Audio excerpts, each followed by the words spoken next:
Olha, o tema de hoje é um daqueles que mexe com todo mundo, né? Não tem como escapar. Não mesmo. A convivência em família. E as confusões que às vezes ela traz. A nossa ideia aqui é mergulhar nisso, tentar entender como construir relações mais É saudáveis. um desafio e tanto. E para guiar a gente, estamos com o livro O Desafio de Conviver em Família, do Carlos Siqueira. Vamos tentar extrair as ferramentas que ele oferece. Que são bem práticas, aliás. E ele já começa com um dado que, olha, assusta um pouco.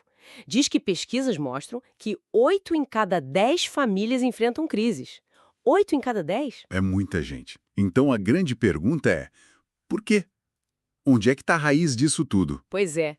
E o livro dá uma resposta que parece simples, mas não é. A raiz do problema, basicamente, é que a gente é diferente um do outro. Ok, isso parece óbvio. Mas o ponto é que a gente não só é diferente, a gente luta contra as diferenças.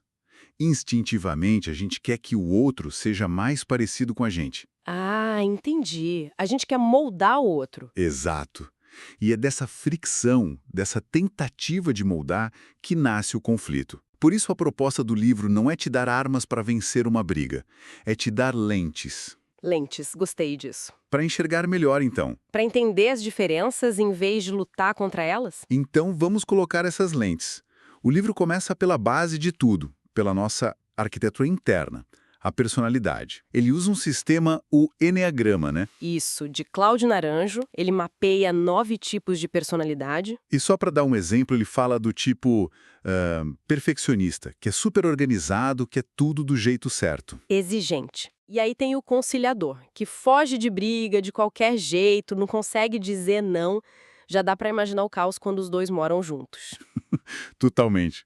O perfeccionista vai olhar e ver uma pessoa passiva, sem iniciativa, e o conciliador vai achar o outro um tirano. E como que conhecer esses perfis ajuda? Aí que tá a virada de chave. Deixa de ser um ataque pessoal, do tipo, ele faz isso pra me irritar, Uhum. e passa a ser, essa é uma característica da estrutura dele, ele funciona assim. Isso abre uma porta pra empatia, sabe? Mas isso não vira uma desculpa? Tipo, eu grito mesmo, sou do tipo colérico, que é um dos temperamentos que o livro também fala. Ótima pergunta. E o livro se antecipa a isso. A ferramenta não é pra gente diagnosticar o outro e dar um passe livre. É pra gente se entender. Ah, o foco é em mim. Sempre. A única pessoa que a gente pode gerenciar somos nós. Então a pergunta muda de como eu faço ele parar de explodir para Para como eu reajo a essa explosão sem colocar mais lenha na fogueira. exatamente isso. A responsabilidade volta para a gente. As dicas que ele dá para lidar com personalidades fortes são todas sobre autocontrole. Manter a calma, ouvir mais, focar na solução, não no culpado. Isso muda tudo. Deixa de ser uma batalha para ser, sei lá, uma dança. Uma dança, boa analogia, onde você tem que aprender seus passos primeiro. Ok, então entender a estrutura é o primeiro passo. Mas e o que preenche essa estrutura? O que move a gente no dia a dia? Aí o livro entra nos sentimentos, certo? Exato. A personalidade é o hardware.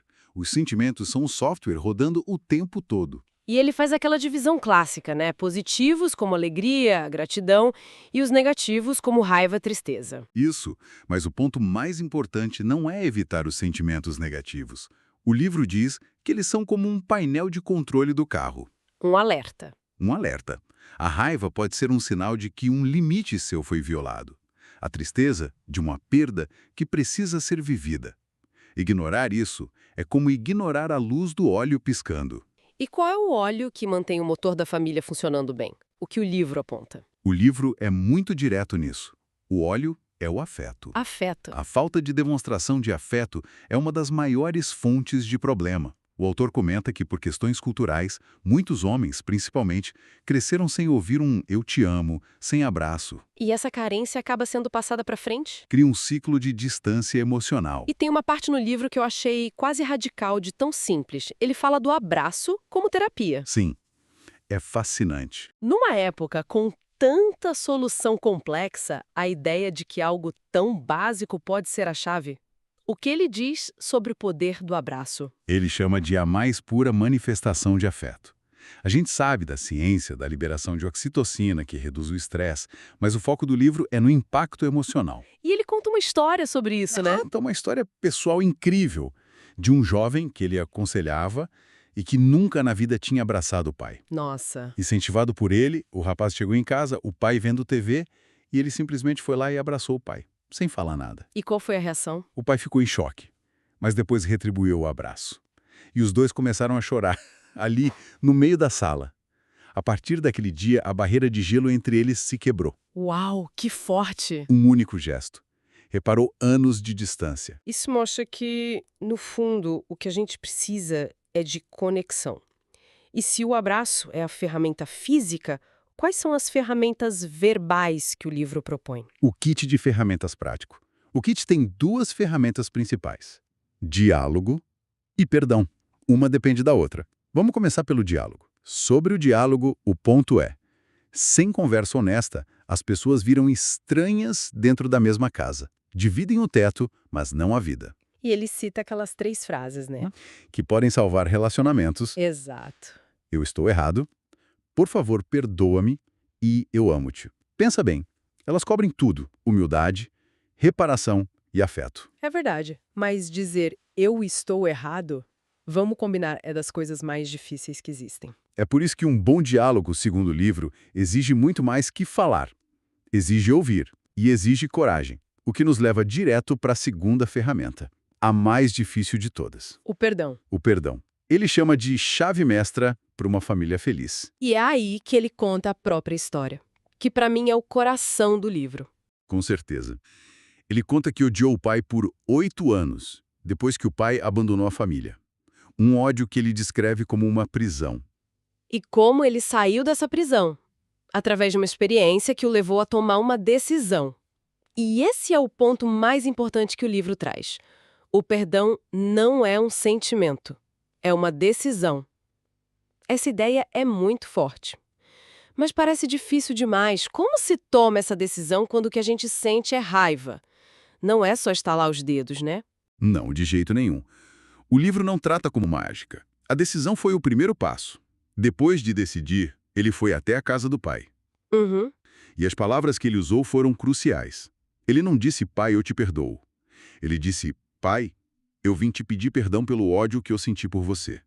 E quero te dizer que eu te perdoo. Nossa, ele pediu perdão primeiro. Ele assumiu a responsabilidade pelo próprio veneno antes de oferecer o remédio. O abraço que veio depois curou a relação. A lição é que a decisão começa o processo. O sentimento pode vir depois, ou não, mas a decisão te liberta. Te devolve o controle da sua própria história. Exatamente. Perdoar é, no fundo, a melhor coisa que a gente pode fazer. Para a gente mesmo, fica claro. Então, juntando tudo, entender as personalidades, gerir os sentimentos com afeto e usar as ferramentas do diálogo e do perdão. Como isso vira prática no dia a dia? É aí que ele fala de sabedoria, né? Sim, e é uma sabedoria muito pé no chão. É sobre aplicar tudo isso de forma consciente. Ele usa uns arquétipos para ilustrar. A mulher sábia, que constrói harmonia, que sabe a hora de falar e principalmente a hora de calar. Em contraste com a mulher tola, que é a briguenta, que reage a tudo e que, segundo a expressão que ele usa, destrói a casa com as próprias mãos. O mesmo vale para o homem e para os filhos. O homem sábio controla o temperamento, o filho sábio honra os pais. A linguagem pode parecer um pouco antiga, mas a ideia por trás é sobre comportamento construtivo versus destrutivo. E é aí que entra aquela citação da Dorothy Knowles. Aquela é um soco no estômago. É demolidora, porque joga a responsabilidade toda no nosso colo. As crianças aprendem o que vivenciam. Se uma criança vive com crítica, aprende a condenar. Se vive com hostilidade, aprende a brigar. Se vive com medo, aprende a ser apreensiva. E do lado positivo, se vive com aceitação, aprende a amar. Se vive com aprovação, aprende a gostar de si mesma. O que isso quer dizer é que o ambiente de casa não é só um lugar, é um campo de treino para a vida. É o principal campo de treino. A sabedoria é essa consciência, é agir de propósito para criar um ambiente que a gente quer, em vez de só reagir aos impulsos. Então, resumindo tudo, a grande mensagem não é um manual de regras, mas uma mudança de foco. Parar de tentar mudar o outro e começar a trabalhar na gente. Exato. Entender a si mesmo, gerir os próprios sentimentos, comunicar e perdoar para se libertar. O livro parece dizer que família saudável não é a que não tem problemas, mas a que cada um assume a responsabilidade pela sua parte. Exatamente. A harmonia não vem de eliminar as diferenças. Isso é impossível. Vem de aprender a conviver com elas. Isso leva a uma última reflexão do livro. Qual? Ele fala da importância de, às vezes, perder para ganhar. Abrir mão de ter razão. Um desafio gigante para o nosso ego, o maior de todos. E a questão que fica no ar para quem nos ouve é esta.